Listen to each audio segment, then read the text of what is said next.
So hello and welcome, it's me Jamie Classic back once again at Clearwater Fisheries, stood next to the owner Alex Mollart, who you may remember on our last video had just purchased a fantastic complex of lakes, and he's now going to update us on what's been going on from the ideas to the in-session of it all and the long spring and very hot summer that we've just had. So how's it been going, Alex? So it's been a great year. I've got Mike Pennington, our fishery manager, and I've got Hassan. Thank you for coming today. Not at all, mate, not at all. It's been 6 months since we've done our last update. The idea behind this little video is to just brief everyone on what's been going on. Fantastic spring, the fish were doing great, the stocks were doing great. We got through spawning, no losses. Obviously the difficult summer, the heat came, and we had a very challenging summer, and the idea is just to sort of brief everybody on what happened, what we've been through, what we've learnt, and what the future holds for this fishery.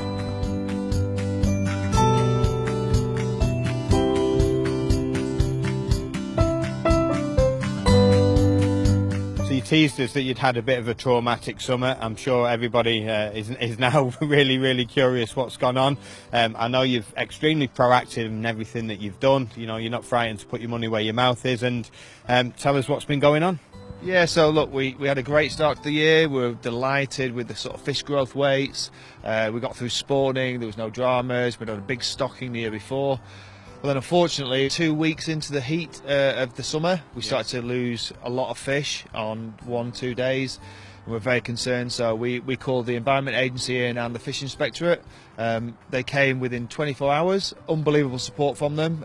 They suspected, unfortunately, KHV, but not confirmed. So we immediately phoned local fisheries. We said, look, this is what's happened, we're concerned, you need to put some additional protections in place. And then about a week later, we got confirmation that actually we had KHV. And that's not what you want to hear when you spend hundreds of thousands of pounds, invested time, effort into the business, and all of a sudden it must have felt like the rug's been pulled from under you, know, out the blue. Yeah, it's been horrible. You know, I mean, having the disease, it's a bit of a taboo subject, I think, in fishing. Then in addition to that, you're losing fish and you care about the fish. You know, it's horrible to see. But ultimately, and you'll see that, you know, as we go through this documentary, you know, we've done what we believe is the right thing, and actually we can get through this.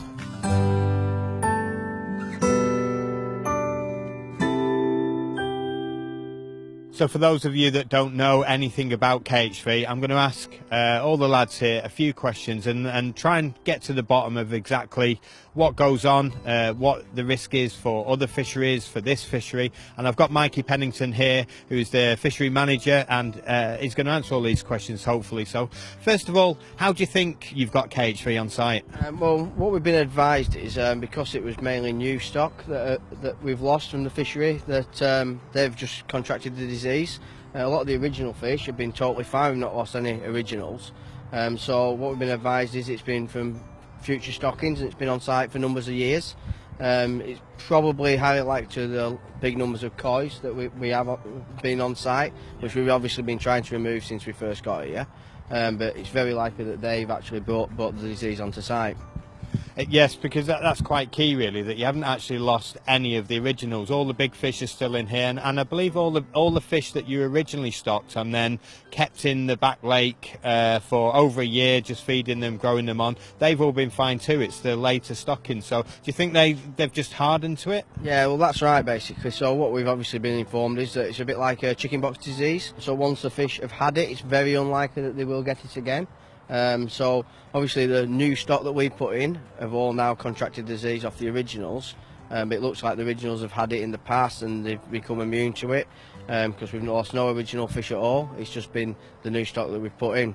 That's a good way to think about it. Obviously, if you get chicken pox or measles or something like that as a child, then you're fine for the rest of your life. If you're not subjected to it, you get it as an adult, it can kill you, shingles and whatever. So is it exactly the same as that? Well, what we've been told, yes, obviously it's not straight down the line. Nobody knows 100%, but obviously because of the original fish that are on site, the big fish that have all survived and had no trouble with them at all. So it just seems that it is what they've advised us. We've just basically lost new stock. And it's clearly the extreme weather conditions that have done this. I mean, we had an unprecedented summer, 30 odd years, isn't it, since we had this? Yeah. So the water temperatures basically have got to be above 16 degrees for KHV for quite a period of time. So what's happened is obviously with the warm weather, it's obviously spread the disease from the fish that are already carrying it, and obviously the heat has had an effect. A testament to Alex's investment in the fishery. I mean, he did things properly right from the start. Has actually worked for the benefit of the fishery and other fisheries in the area. I mean, he made sure that he bought all nets, mats and slings so that nobody brought any sort of stuff that touches other fish onto the premises. And as it's turned out, that's probably benefited other fisheries in the area because nothing's gone out of here really. Yeah, it has. In fairness, when the Fishing Corporator came, they basically said that if we hadn't have had the mats, nets and slings and stuff in place, obviously they would have had to shut us until we did get them, because obviously we don't want the disease leaving the fishery. Now we know we've got it, and that's another reason why we obviously believe that it hasn't come into the fishery, because we have had them in place from day one. So you've inherited it probably way before Alex took it over. There was some ornamental fish in here. So let's have some facts and figures. How many fish were originally stocked? How many have hardened to it and, you know, hopefully going to be safe for the future? Right, so basically we stocked 700 fish over the last 2 years.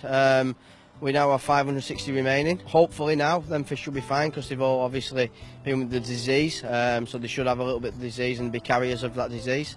So that's what we've been advised. So hopefully now in the future that they should be all okay.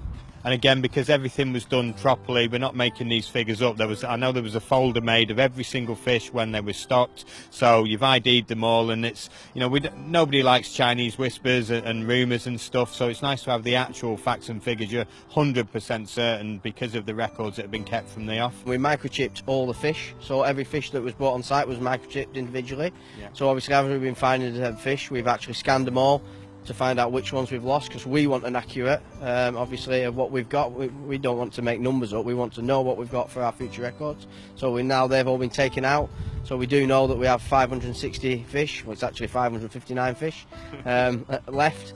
Out of the original stocking of 700. That's fantastic. It has been extreme weather conditions this year, which it's probably a good thing that it's shown it up really early on, and you can now be so proactive about it, protecting this fishery, protecting other fisheries, and, you know, we need to look at the positives. It's good it's happened now, I guess. Yeah, well, obviously at first it was a shock to us all, and we were all obviously distressed about it, but now we look at it that obviously our fish now are going to be all right, hopefully. So rather than lose them in 5-10 years time, when everybody's got to know them and knows which are the fish, and the fish have been named and what have you, but at the moment they were just new stock fish, so hopefully now the rest will be fine, yeah. There's a lot of research going on into KHV at the minute. Kevin Nash has been instrumental in helping one of the organisations get funding. I believe nearly $500,000 has been raised in grants so far.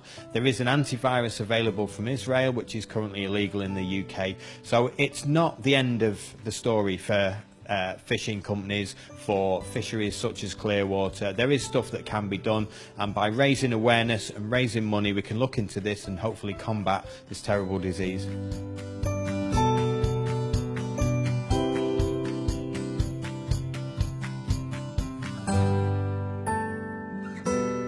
Alex, first and foremost, mate, thank you very much for inviting me down. You're welcome. Thank you for coming. This might be my syndicate, so I'm on here quite a lot, but it's lovely to be part of this video. And I just wanted to say it's massively refreshing, mate, that a fishery like yourselves are so open, honest in terms of what's gone on. And that is hopefully going to not only shed more light on KHV, but also for other fisheries that may encounter it in the future, hopefully help educate and make fishing better sort of throughout the country and worldwide in terms of KHV. So thank you, mate, so well done. That aside, let's look to the future. What are the plans moving forwards, mate? So obviously we still plan to build a premier venue. It's changed a little bit now, the structure of the plan. Sure. You know, it's going to be a bit more of a slower and a longer journey. I just wanted to talk a little bit about, do you require any sort of restocking programme or anything like that moving forwards? No, so we're always going to continually stock, and it's changed the way that we'll now have to stock. Okay. But obviously KHV being exposed on the site was a result of putting 700 new fish in here that hadn't been exposed to the disease before. Yeah. So what we're now going to do, as I referenced the chicken pox before, We're going to create some on-site grow ponds. Brilliant. We're going to generate our own fish from eggs on site. Wow. We're then going to grow them fish in sort of C1, which is 1 year old, Yep. C2, 2 year old, and then we'll start trickling them into the lakes every year. And what that should do is, how KHV sort of works is they'll get exposed to the disease in low levels. Yeah. Yeah, not high levels, because we put 700 fish in last time. Yeah. And then it should be able to create an immunity to it because Brilliant. they're not overwhelmed by Yeah. it. So basically we'll have a very low level annual stocking program. Brilliant. That should mean over 10, 20, 30 years we've got 10, 20, 30 different generations Yeah, of fish fantastic. coming through the fishery. And also from a biological and ecological standpoint, everything's contained in sight, so everything's secure. And as you say, they're subjected to it from a very young age. So effectively, when they go into your main lake, they're immune, they'll flourish, and they'll grow into massive northern chunks, hopefully, mate, that I can bank. Yeah, and look, we're very fortunate. The originals have been unaffected, as in they already had this, and we have some northern chunks in here. Yes, definitely do, mate. Absolutely brilliant, mate. It's got an absolutely incredible future ahead of it, this venue, and I'm very much, mate, looking forward to be part of it.